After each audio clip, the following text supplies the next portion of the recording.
ક્યાંક ને ક્યાંક તમે જોયું છે કે મુદ્દો ભટકાવવા, ગુજરાતની જનતાનું ધ્યાન ભટકાવવા માટે અમુક ભાજપના ધારાસભ્યશ્રીઓ, અમુક આમ આદમી પાર્ટીના ધારાસભ્યશ્રીઓ પોતાના રાજીનામા આપવાની વાત કરે છે. એટલે કે ગુજરાતની જનતાનું ધ્યાન કે મીડિયાનું ધ્યાન અન્ય જગ્યાએ ભટકાવી દેવાનું આખું સુનિયોજિત કાવતરું આવે છે. મેં પહેલાં પણ કીધું હતું કે ભાઈ ભારતીય જનતા પાર્ટી કોંગ્રેસની અંદર અમુક સાયલેન્ટ એજન્ટો એમાં ઘુસાડી દીધા છે, આમ આદમી પાર્ટીની અંદર પણ સાયલેન્ટ એજન્ટો ઘુસાડી દીધા છે. એ મુદ્દાઓનું ધ્યાન વિપક્ષના ધારાસભ્યો અન્ય જગ્યાએ ભટકાવવાનું કામ ષડયંત્ર કરી રહ્યા છે. તાજેતરમાં જોયું હશે કે ભાઈ વિસાવદરના ધારાસભ્યશ્રીએ હજી વિધાનસભાના શપથ પણ નથી લીધા, ત્યાં એ મોરબીના રોડ રસ્તા એને ખાડા દેખાઈ રહ્યા છે. પહેલાં તો એના ખરેખર વિષય એના વિસાવદરમાં કેટલા પુલો જર્જરિત છે, રોડ રસ્તા કેટલા છે, ખરેખર વિસાવદરની જનતાને ચિંતા કરવાની હોય, નહીં કે ભાજપના ધારાસભ્યની રાજીનામાને આપવાની વાત કરવાની. એટલે કે આખું જે સુનિયોજિત જે કાવતરું છે એ કમલમમાંથી ઘડાઈ રહ્યું છે.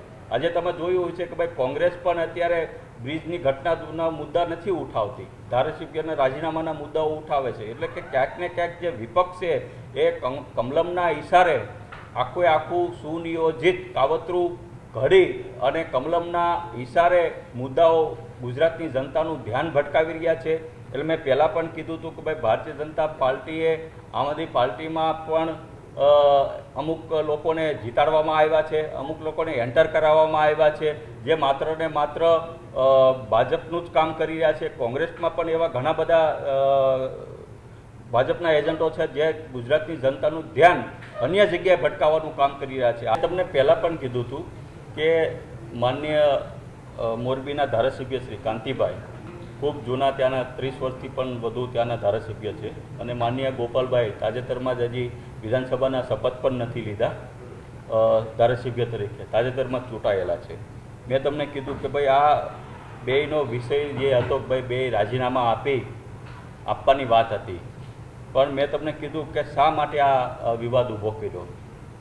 કાંતિભાઈએ શા માટે કીધું, ગોપાલભાઈએ શા માટે આ ચેલેન્જ સ્વીકારી, કેમ અન્ય ધારાસભ્ય ચેલેન્જ ન કરીને અન્ય ધારાસભ્ય સ્વીકારી કેમ નહીં? ઘણા ગુજરાતમાં તો 182 ધારાસભ્યશ્રીઓ છે, કેમ આ બે વચ્ચે આવો મામલો થયો? આમ આદમી પાર્ટીના માન્ય ધારાસભ્ય ગોપાલભાઈએ મુદ્દો મોરબીનો ઉઠાવ્યો. મોરબીમાં આ સોસાયટીની અંદર ખાડા પડી ગયા છે ને પાણી ભરાઈ ગયું છે.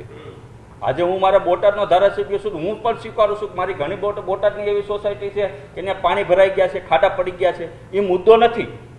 મુદ્દો વિપક્ષ તરીકે કયો છે કે વારંવાર ગુજરાતની અંદર કેમ પુલ તૂટી રહ્યા છે, પુલ તૂટવાની સાથે અનેક લોકો કેમ આના ભોગ બની રહ્યા છે.